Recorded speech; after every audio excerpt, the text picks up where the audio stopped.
Hello, everybody. Welcome to the Red Devils podcast. It is the Manchester United versus Burnley preview. There's a lot to talk about going into this match because, well, as you know, with Manchester United, we are in a very interesting space. So please do leave a like on the video. Please do subscribe. Get in the comments. Share the video. We're trying to build a beautiful community here, an African United community. Just for us Africans to engage. So let's get straight into it, man. Burnley versus United. Burnley have won 2 out of their last 3 games, and they've lost 3. I think they lost to City. I'm not sure who else they lost to. They lost to Everton as well.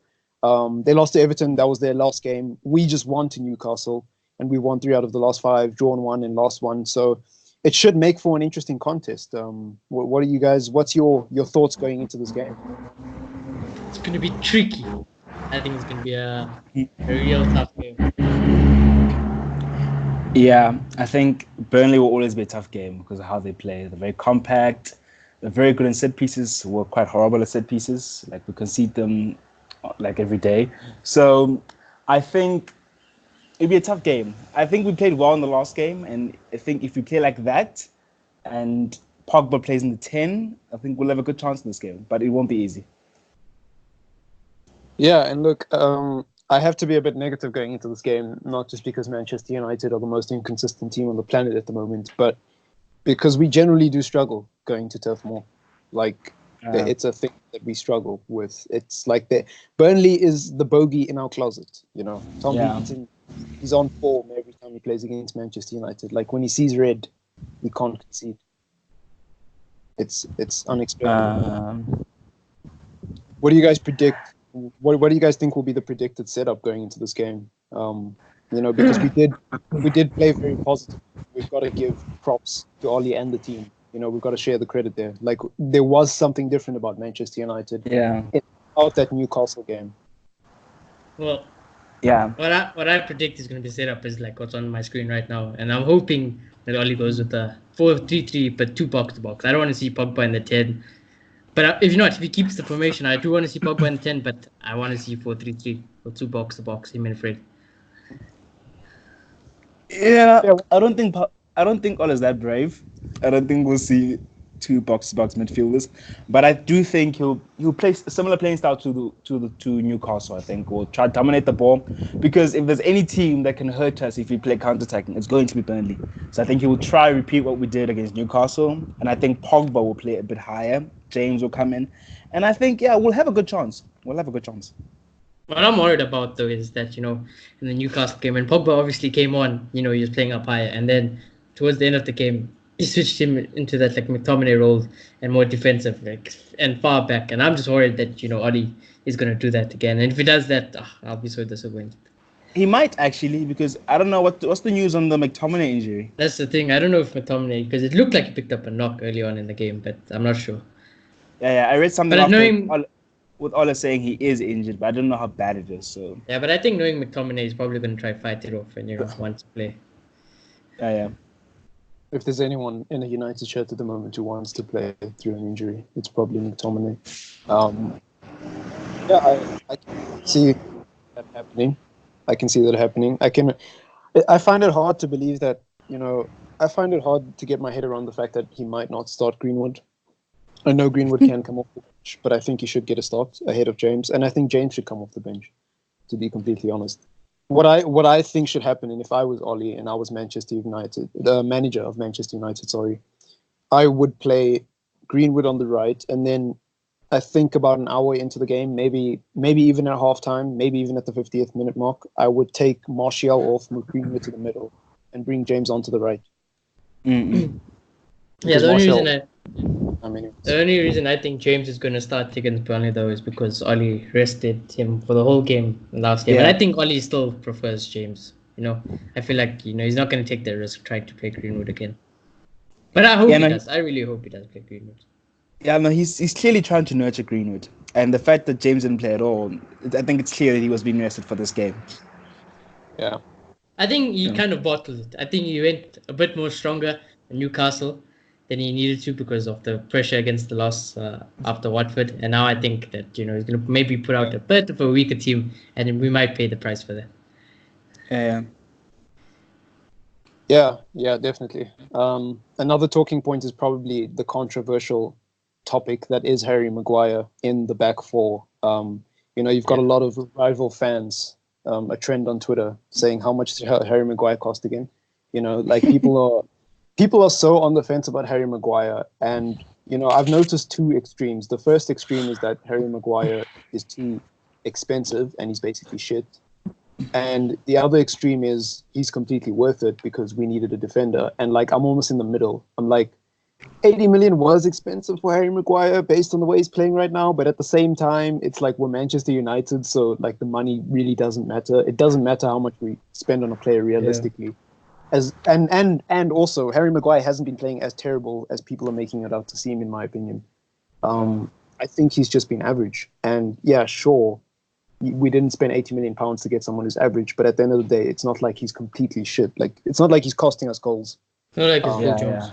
Game after game after game. Yeah. Low. Now I feel like what I will say. Yeah. Before we set the first transfer, back in the summer before the season started, United, if you add another 15 million over the 80 million, we could have got Koulibaly 100%. 95 more would have got him. But we didn't because you know how we are, and we're like, we'll save him. He's English, save money. Nah, let's not cry over spilled milk. But I do feel like he's not at his best right now. He has much more to offer. I think we saw a bit of his best at the beginning of the season, and I just feel like he's going through a difficult period at the moment. But like I do feel there's more we're gonna get from Harry Maguire. I think he's a much better defender than Lindelof, to be honest. Really? Plus, I think in the last few games though, I've preferred Lindelof over Maguire. But I think Maguire will play Antoine Zebi because I don't see Oli benching Maguire because he's also US the armband. Yeah. So I think if he does drop a centre back, he's going to drop Lindelof for Antoine Zebi. Yeah. That's the thing with Maguire. You can't. It's so hard for the manager to drop him, not only because he's captain, but he is a new signing. Like Oli wanted Maguire in the team, so he's obviously a player that Oli likes. As obvious as that sounds. And like when he was at his best, you could see that his positioning is way better than Lindelof's. So I admire that about him. It's like I don't want to live too much in the past, but I do feel like there's more to come from Harry Maguire.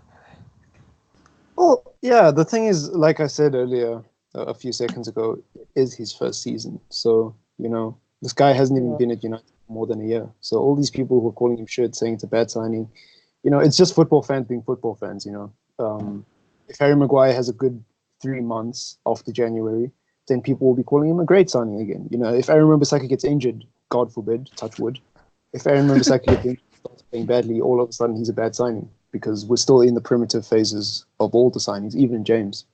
So I feel like it's too soon to say whether or not these guys have been bad signings. And also, I would also add that because our team is in such a fragile position, what is a bad signing, really? Because this team is so bad at the moment. True. Like, what is a bad signing in those positions? Long stuff. Bad signing. Yeah.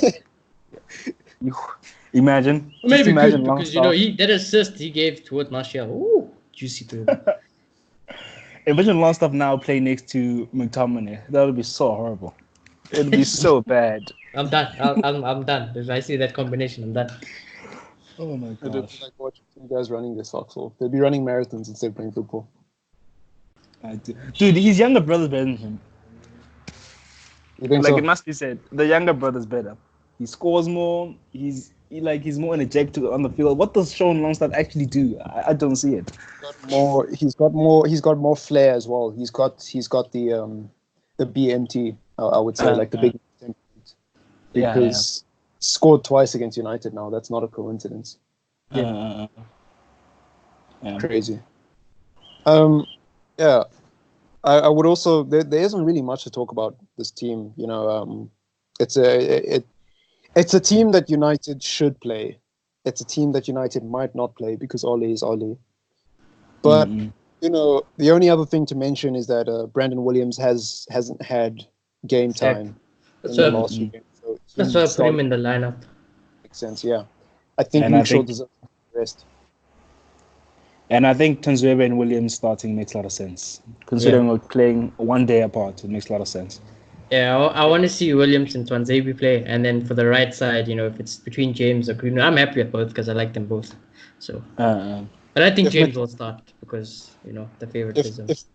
If McTominay's injury is going to keep him out of tomorrow, we might potentially see Pogba and Fred playing in the holding and Pereira playing in the 10. Yeah, definitely. I have a feeling that's what we're going to see because I read it's like a suspended knee ligament, so it doesn't seem to be something you can just walk off. That's yikes. That's yikes. Yeah. And before, like when McTominay first got his injury and came back, he hasn't been that McTominator form. I think he was forced. He came back way too early. And I think now that injury might have just, got to come back, to haunt him. Like what I will say, if we play counter-attacking tomorrow, we're going to lose. We are going to lose. Yeah. I agree. I think if we have to try counter-attack Burnley, it's over. I think Burnley will put us definitely to the sword. Yeah. I want to see, fast movement. I want to see what we've seen basically at Newcastle, pressuring early. Everyone's movement off the ball is good. Quick passes. And I really hope Paul Pogba starts this game. Yeah. And I wouldn't be surprised if we lose. One step forward, 2 steps back. That's what we do. Yeah, that's the thing. I wouldn't be surprised. And that's why I don't want to get too happy about the Newcastle result because I want to see it often. I want to see consistent. The post-match press conference with Manchester United and Oli, he held on to the fact that they haven't actually lost 2 games in a row in a while. We've always lost one, then bounced back. And it's like this guy seems... Okay, to Oli's credit, he wasn't milking, the result by any stretch of the imagination. But I feel like there's a bit of complacency there because it's like we shouldn't have to be bouncing back. I'm going through Burnley's results right here, and they pretty much have managed to beat all the teams that we've struggled to or lost to. Imagine. Well, not all of them, but most of them. They did beat Newcastle, and I know we did beat Newcastle, but we lost to them earlier in the season. So and I was just sorry to cut you off, but I was just reading now on Sky Sports. Yeah, McTominay is injured against his injury against Newcastle was a knee ligament damage. Solskjaer even came out to say he's likely to miss the game against Burnley. Yeah, so we'll probably definitely see Paul Pogba then at McTominay right here, and then Fred and Pereira. Guys, Pogba's bad at the 6. Like the amount of mistakes he makes, defensive mistakes he makes, are ridiculous. He's so bad in the 6. But I'd rather have him over anyone else there, to be honest. Definitely. I think part of the problem with Paul comes from the fact that when he has played in the 6 for Manchester United, I stand to be corrected because I'm saying this off of my gut feeling, not, I'm not saying that this is 100% true, but I feel like Paul Pogba has struggled in the 6 because he hasn't really had the support or the right coaching or the right development in his defensive game. I feel like that's not really a part of the game that's been worked on before he came to Manchester United, and it's like even now you don't really know where Pogba's supposed to play in the midfield because he's been so inconsistent for United. And come to this team insist on playing. It's like we're gonna expect Pogba to do a 2-man job, 2-position job this weekend. Yeah, that's another thing. Yeah. It's like we were talking about with Herrera, like a few episodes ago. We were talking about how there's a lot of players Pereira, a lot of players in this team who are playing out of position because of how bad the team is and the state of the team. I think it's the same with Paul Pogba. It's like, because it's Pogba, you look at the name and not the actual attributes in that position. So on paper, Pogba looks like a good 6 to a lot of managers because he's Paul Pogba. To be honest, I know Ola would never do this, but I'd rather have Fred and Garner playing there. And let's put Pogba in the 10 and just bombard them in creativity and outscore Burnley. But he will never do that. That's the thing. And Burnley are going to allow us to do that. They're going to give us the ball. They're going to say, come try attack us because we're going to hit you on the counter. Yeah. So if we because Man City did it. Burnley played very defensive, but then Man City in attack were just too good for Burnley. So it ended 4-1. So I feel like that's something we should do because we are a big team. And it'll be quite interesting to see a youth like Ghana play in a Premier League game and start. Yeah, he says it's ready. All he speaks about how the youth is ready. So put your money where your mouth is. Although, to be fair to Ollie, someone could say that he is doing that by playing Vera, so. Fair, but what's Gomez? We need a 10. I will kill them. The Gomez is done. We've destroyed the Gomez. Now he's going to go to La Liga or somewhere and he's going to dominate. And then a few years from now, we're going to be like, oh yeah, remember that guy? The brilliant player now. And then we're going to buy him for £89 million. Yeah. Okay, so I'm having a look at the Premier League table at the moment. Manchester United is 7th, behind Sheffield United by 1 point and behind Tottenham by 1 point. And is that 4 points off the top? Yeah, of Chelsea, yeah. No, that's interesting because, if Chelsea does drop a game here and there, I don't think we should be focusing on Chelsea, but let's just say, for argument's sake, Chelsea drop a game. United do have to win this Burnley game, in my opinion, because of that. I'm not going to say that United are going to make top 4. I don't think they will. But if I was working at Manchester United right now, because of the size of the club, I would be pushing that agenda. There is no reason, even if we're going through a rebuild, we've shown that we can play against Newcastle and beat them convincingly by playing positive attacking football. You have the evidence. Now use that and go on and beat a team like Burnley. Burnley they're not Man City, they're not Tottenham, they're not Spurs, even though we can beat those teams anyways, but they're not a team that we should be afraid of, and we should go on and beat them. Yeah, we need to unlock them. Yeah, the evidence is there. The significance of the Newcastle result is not about the bouncing back, because we've seen that before and the inconsistency. It's about the way we played for me. It was very positive. We didn't try to sit back and hit them on the break. We just dominated the game on and off the ball. And these players have shown that they can do that. So now they just need to go and do it more and more and more and be more consistent. And not to add... Yeah? Sorry? Yeah. No, I'm done. You were going to say? Not to add that Chelsea are playing Arsenal this weekend at the Emirates. So you just never know. And in his own words, he says we can still make top 4.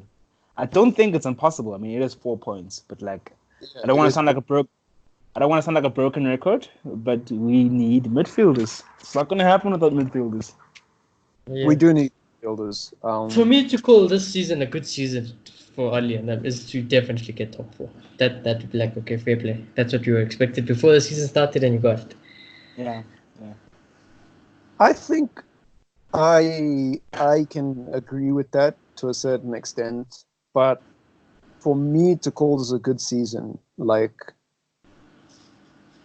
don't really know what would count as a good season, considering how badly we started. This has already been the most horrendous season since 1989.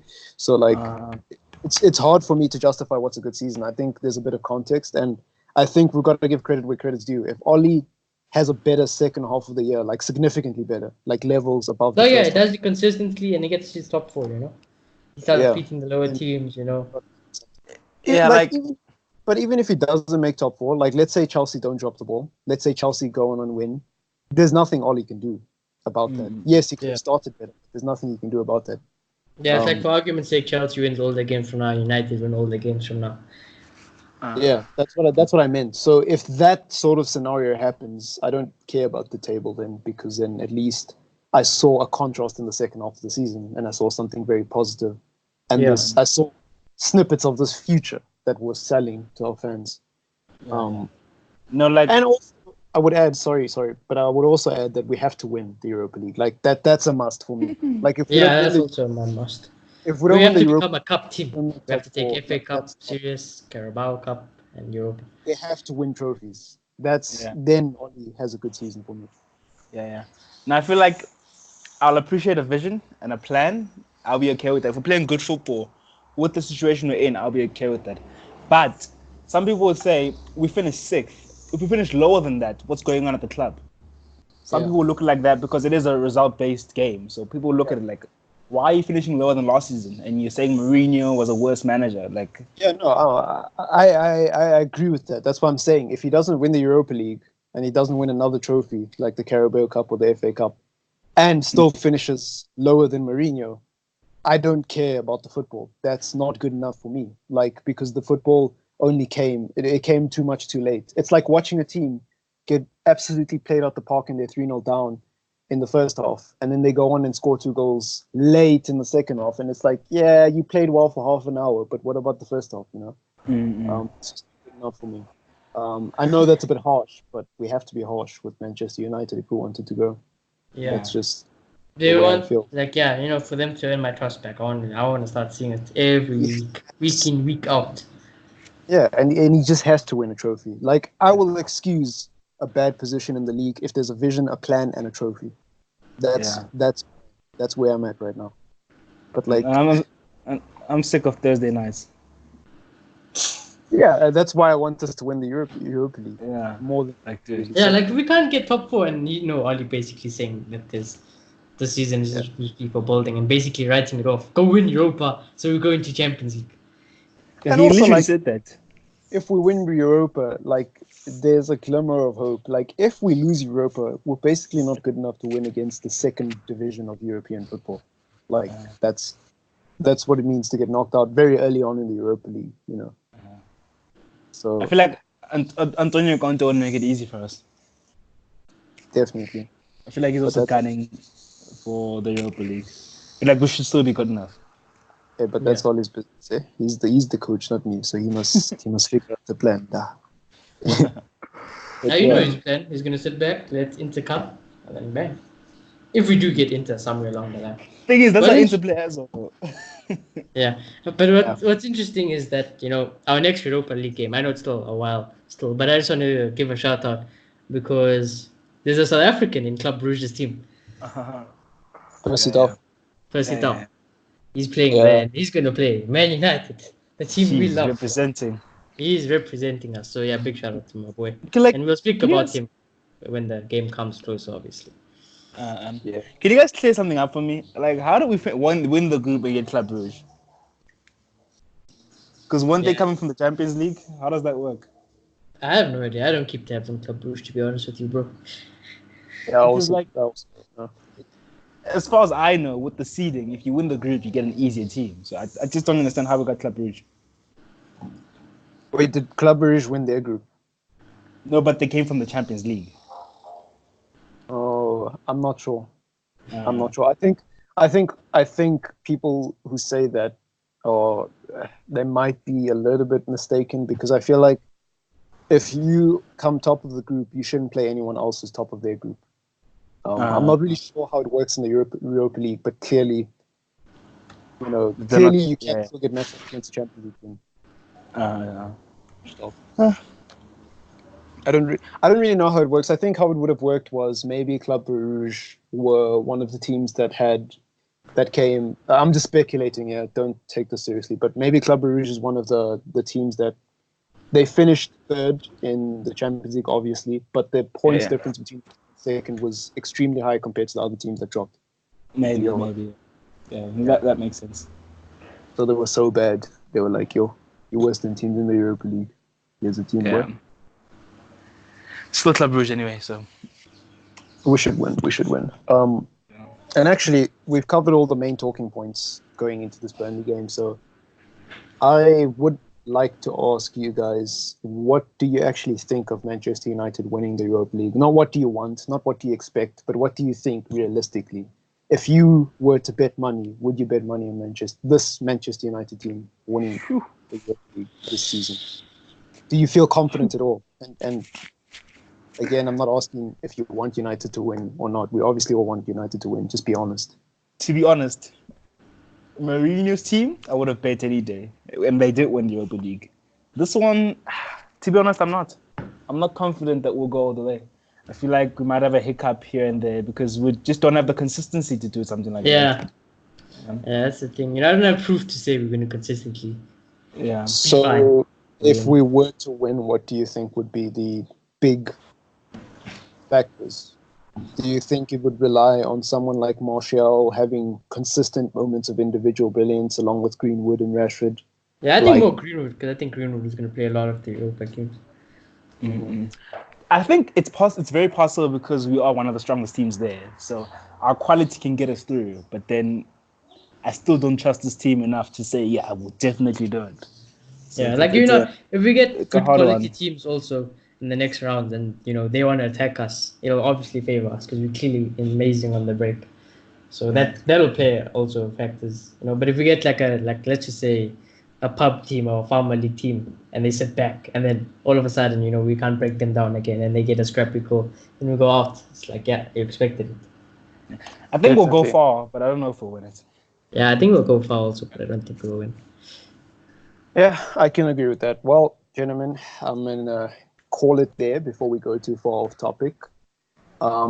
It's been a good podcast. It's been a short podcast because there wasn't really much to talk about going into this Burnley game, other than the fact that this is a big one for Manchester United, and this is a big one for Ollie. And I think even if Ollie does lose this one, he'll still be in a job. But that's not the point. As a fan base, we want to see progress. We want to see anything really that will give us hope for Manchester United. And I think winning this Burnley game will achieve that, because not only do we see progress and some level of consistency in the team, but we see us getting closer to the top four, which is something I'm sure we all want. So do leave a like on the video, do subscribe, do get active in the comments down below. Let us know if you disagree or agree with some of our opinions, whatever it is. Share the video, guys, if you can. Follow us on our socials. It'd be much appreciated from everyone here at the team. And yeah, enjoy your day / evening / whatever. And I hope, and I hope that you're having a great holiday. I hope that you're traveling safely. I hope that you're drinking responsibly if you are old enough and you're an older listener. And yeah, Merry Christmas. Even though that's a bit late, but yeah. Peace.